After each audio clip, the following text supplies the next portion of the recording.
বা গোবিন্দ সর্বকারণের কারণ, অনাদির আদি এবং সৎ, চিত ও আনন্দের মূর্ত বিগ্রহ।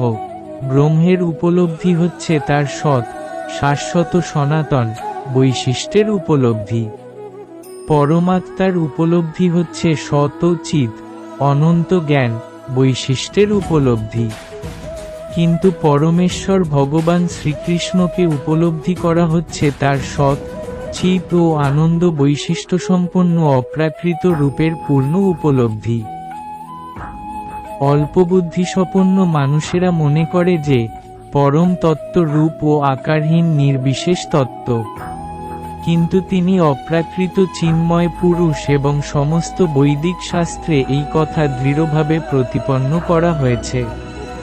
নিত্য নিত্যানাং চেতনশ্চেতনানাং, কঠোপনিষদ 2রা ফেব্রুয়ারি 13।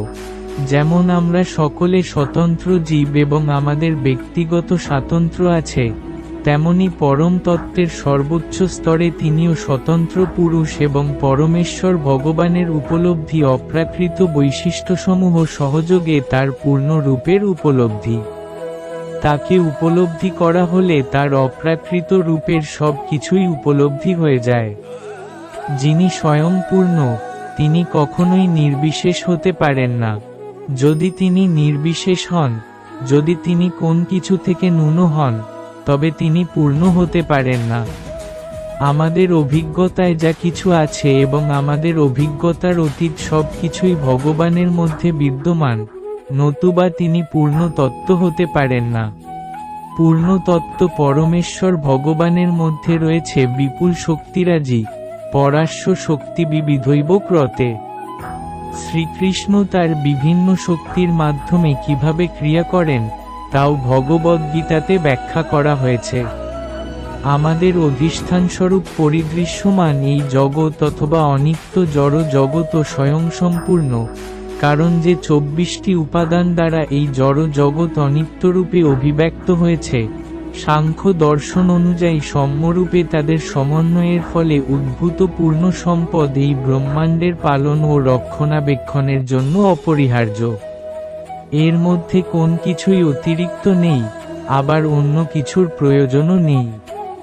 এই অভিপ্রকাশের স্থায়িত্ব পরম পূর্ণের শক্তির দ্বারা নির্ধারিত নিজস্ব সময়ের উপর নির্ভরশীল। সেই সময় শেষ হয়ে গেলে পরম পূর্ণের পূর্ণ ব্যবস্থাপনায় এই অস্থায়ী অভিপ্রকাশের লয় হয়ে যায়। এখানে জীবও তার ক্ষুদ্র সত্তা নিয়ে পূর্ণ এবং সমস্ত জীবেরই পরম পূর্ণ ভগবানকে উপলব্ধি করবার সমস্ত সুযোগ সুবিধা আছে। স্বয়ংসম্পূর্ণ ভগবানের সম্বন্ধে আমাদের জ্ঞান অপূর্ণ, তাই আমরা সব রকমের অপূর্ণতা অনুভব করি। ভগবত তত্ত্বজ্ঞানের পূর্ণ প্রকাশ হয়েছে বেদে এবং বৈদিক জ্ঞান পূর্ণরূপে প্রকাশিত হয়েছে ভগবদ্গীতাতে।